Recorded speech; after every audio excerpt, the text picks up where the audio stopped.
قائد اعظم محمد علی جناح رحمۃ اللہ علیہ کی سیاسی اور آئینی کوششوں کے حوالے سے پاکستان میں جو کردار تھا ہم آپ کو اس کے بارے میں بتاتے ہیں۔ قائد اعظم محمد علی جناح 25 دسمبر 1876 کو کراچی میں پیدا ہوئے۔ سیاست میں آپ کی دلچسپی اس وقت شروع ہوئی جب آپ انگلستان میں تھے۔ آپ پہلے کانگریس میں شامل ہوئے۔ اس وقت وہ ہندو مسلم اتحاد کے زبردست حامی تھے۔ آپ کو ہندو مسلم اتحاد کا سفیر بھی کہا جاتا تھا۔ 1909 میں ہندوستان میں منٹو مارلے اصلاحات کا نفاذ ہوا۔ وائسرائے ہند کی کونسل کے اراکین کی تعداد بھی 16 سے بڑھ کر 28 کر دی گئی۔ ممبئی کے مسلمانوں نے اس کے لیے قائد اعظم محمد علی جناح کو اپنا نمائندہ منتخب کیا۔ 1913 میں آپ مسلم لیگ میں شامل ہوئے اور مسلم لیگ نے ان کے کہنے پر اپنے دستور میں ترمیم کرتے ہوئے حکومت خود اختیاری کو اپنا مقصد حیات بنایا۔ آپ کی مدبرانہ سیاست نے برطانوی راج کی جڑیں ہلا کر رکھ دیں۔ کانگریس کی مسلم دشمن پالیسیوں کے باعث 1920 میں کانگریس چھوڑ دی۔ دسمبر 1916 میں مسلم لیگ اور کانگریس لکھنؤ میں ایک ساتھ اپنے اپنے جلسے کرنے پر رضامند ہو گئیں۔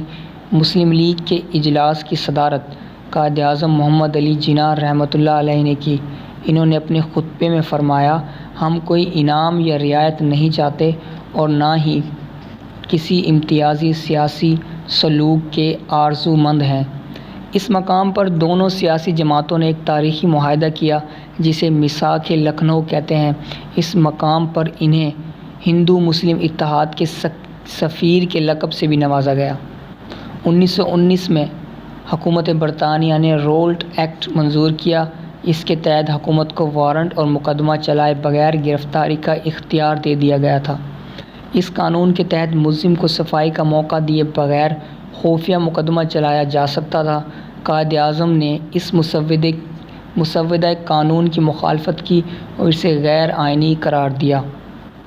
احتجاجاً انہوں نے وائسرائے ہند کی کونسل سے استعفیٰ دے دیا۔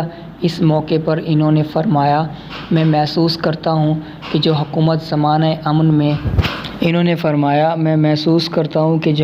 زمانہ امن میں ایسے قانون کو منظور کرتی ہے وہ مہذب حکومت کہلانے کا کوئی حق نہیں رکھتی۔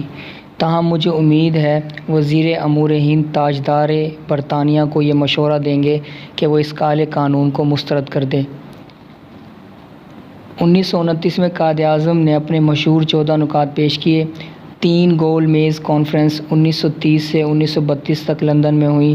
قائد اعظم رحمۃ اللہ علیہ نے پہلی 2 کانفرنس میں شرکت کی۔ یہ کانفرنسیں ناکام ہو گئیں۔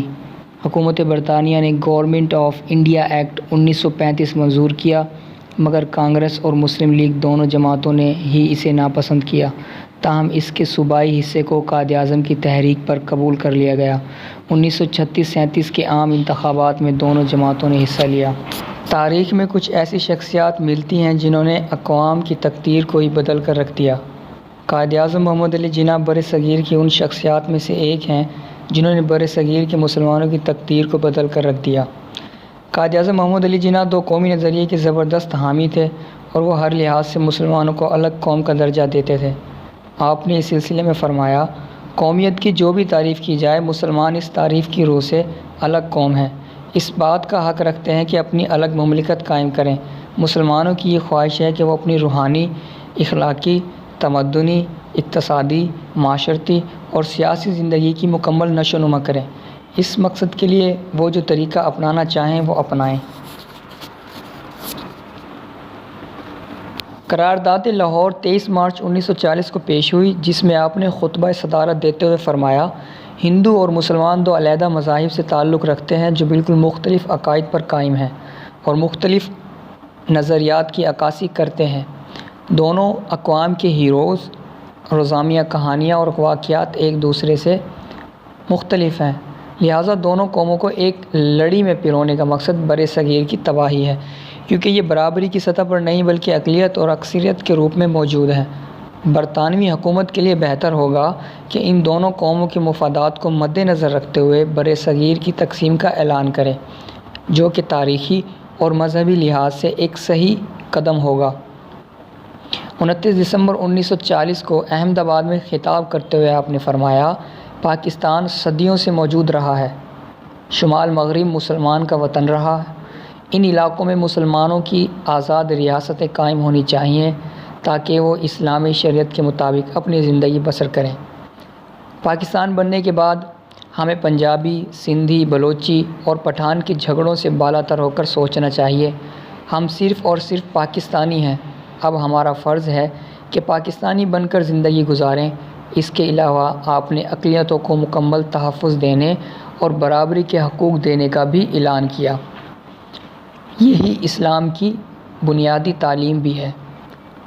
11 اکتوبر 1947 کو حکومت پاکستان کے افسران سے خطاب کرتے ہوئے قائد اعظم محمد علی جناح نے فرمایا، ہمارا نصب العین یہ ہے کہ ہم ایک ایسی مملکت تخلیق کریں جہاں ہم آزاد انسانوں کی طرح رہ سکیں، جو ہماری تہذیب و تمدن کی روشنی میں پھلے پھولے، اور جہاں اسلام کے معاشرتی انصاف کے اصولوں کو ابھارنے کا موقع ملے۔ 1 جولائی 1948 کو قائد اعظم نے اسٹیٹ بینک کا افتتاح کرتے ہوئے فرمایا، مغرب کا معاشی نظام انسانیت کے لیے ناقابل حل مسائل پیدا کر رہا ہے اور یہ لوگوں کے درمیان انصاف قائم کرنے میں ناکام رہا ہے۔ ہمیں دنیا کے سامنے ایک ایسا معاشی نظام پیش کرنا ہے جو اسلام کے صحیح تصور، مساوات اور سماجی اصولوں پر مبنی ہو۔